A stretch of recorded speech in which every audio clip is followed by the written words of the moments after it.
तो चलिए आज चलते हैं ब्रह्मांड की सबसे बड़ी अदालत में। और यहाँ मुकदमा चल रहा है इतिहास के एक सबसे बड़े सवाल पर। सब कुछ शुरू हुआ एक वाक्य से। ये वाक्य था महान भौतिक विज्ञानी स्टीफन हॉकिंग का। और सच कहूं तो इसी एक लाइन ने इंटरनेट पर जैसे आग ही लगा दी। अब मजे की बात यह है कि ये कोई नया विचार नहीं है, एक दशक से भी ज्यादा पुराना है। लेकिन पता नहीं कैसे जनवरी 2026 में ये अचानक से वायरल हो गया और बस विज्ञान और आस्था के बीच की जो पुरानी लड़ाई है वो फिर से भड़क उठी। तो सबसे पहले बात करते हैं उसी वायरल चिंगारी की, वो चिंगारी जिसने इस पूरी बहस को आम लोगों के बीच ला खड़ा किया।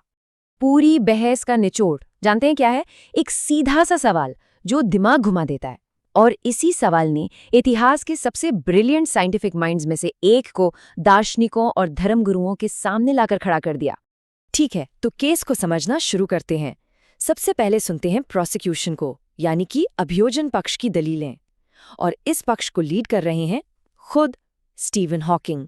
हॉकिंग का पूरा तर्क टिका है कॉन्सेप्ट पर जिसे कहते हैं स्पॉन्टेनियस क्रिएशन या स्वतः निर्माण। और ये कॉन्सेप्ट सीधे सीधे कहता है कि ब्रह्मांड बनाने के लिए किसी बनाने वाले की, किसी क्रिएटर की जरूरत ही नहीं है। उन्होंने इसे बहुत ही सरल तरीके से समझाया। सोचिए, जैसे एक पहाड़ी बनाने के लिए गड्ढा खोदा जाता है, तो जो पहाड़ी है वो है पॉजिटिव एनर्जी वाला पदार्थ और जो गड्ढा है वो है नेगेटिव एनर्जी वाला गुरुत्वाकर्षण। दोनों एक दूसरे को पूरी तरह से कैंसिल कर देते हैं। नतीजा शून्य। तो हॉकिंग के हिसाब से इसका मतलब ये हुआ कि ब्रह्मांड को बनने के लिए किसी भी फिजिकल लॉ को तोड़ने की जरूरत नहीं थी, वो बस कुछ नहीं से कुछ बन गया।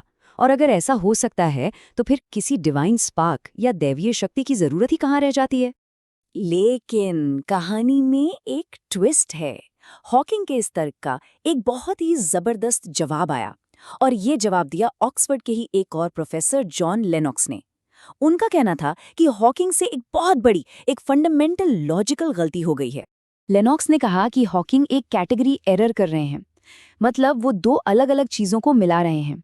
उनका तर्क था कि विज्ञान ये तो समझा सकता है कि कोई चीज कैसे काम करती है, लेकिन विज्ञान ये नहीं बता सकता कि वो चीज क्यों बनाई गई, उसका मकसद क्या था। इसे समझाने के लिए उन्होंने जेट इंजन का एक बहुत ही शानदार उदाहरण दिया। देखिए, एक फिजिसिस्ट ये तो बता सकता है कि जेट इंजन किन नियमों पर काम करता है, मतलब कैसे काम करता है।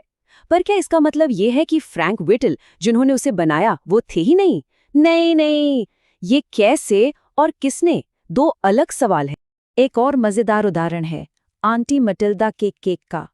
मान लीजिए एक वैज्ञानिक उस केक की जांच करता है। वो बता सकता है कि इसमें आटा है, चीनी है, प्रोटीन है, किस तरह की केमिकल रिएक्शन हुई है, वो सब कुछ बता देगा। लेकिन क्या विज्ञान ये बता सकता है कि वो केक क्यों बनाया गया था? क्या किसी का जन्मदिन था या कोई और खुशी का मौका है ना? ये तो सिर्फ उसे बनाने वाला ही बता सकता है। तो अब आते हैं इस पूरी बहस के सबसे दिलचस्प हिस्से पर। आप यकीन करेंगे, ये पूरा का पूरा झगड़ा सिर्फ एक शब्द की परिभाषा पर टिका है, और वो शब्द है कुछ नहीं। देखिए, जब हम और आप कुछ नहीं कहते हैं तो हमारा मतलब होता है बिल्कुल खालीपन, न जगह, न समय, न कोई नियम। लेकिन एक फिजिसिस्ट के लिए कुछ नहीं का मतलब कुछ और ही होता है। उनके लिए ये एक क्वांटम वैक्यूम है, मतलब एनर्जी से भरा एक सूप जिसमें पहले से ही कुछ नियम मौजूद हैं। इसी बात पर 2026 का एक ट्वीट बहुत वायरल हुआ था। किसी ने लिखा, अगर गुरुत्वाकर्षण ब्रह्मांड बना सकता है तो क्या वो मेरे बैंक अकाउंट में थोड़े पैसे भी बना सकता है? ये मजाक में कही गई बात असल में आलोचकों का पॉइंट बिल्कुल साफ कर देती है। एक नियम किसी प्रोसेस को डिस्क्राइब कर सकता है, पर वो खुद कुछ बना नहीं सकता। तो मुद्दा ये है कि ये लड़ाई सिर्फ किताबों या यूनिवर्सिटीज तक ही सीमित नहीं है।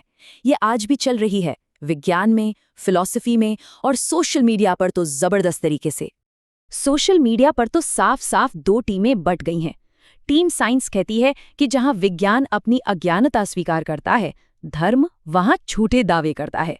वहीं टीम गॉड याद दिलाती है कि हॉकिंग खुद भी जिंदगी भर नास्तिक नहीं बल्कि अज्ञेयवादी थे, और वे फाइन ट्यूनिंग जैसे तर्कों से एक डिजाइनर की तरफ इशारा करते हैं। ये फाइन ट्यूनिंग का तर्क भी बड़ा दिलचस्प है। ये कहता है कि सोचिए, अगर गुरुत्वाकर्षण जरा सा भी ज्यादा होता तो ब्रह्मांड कब का ढह चुका होता, और अगर जरा सा कम होता तो तारे ही नहीं बनते।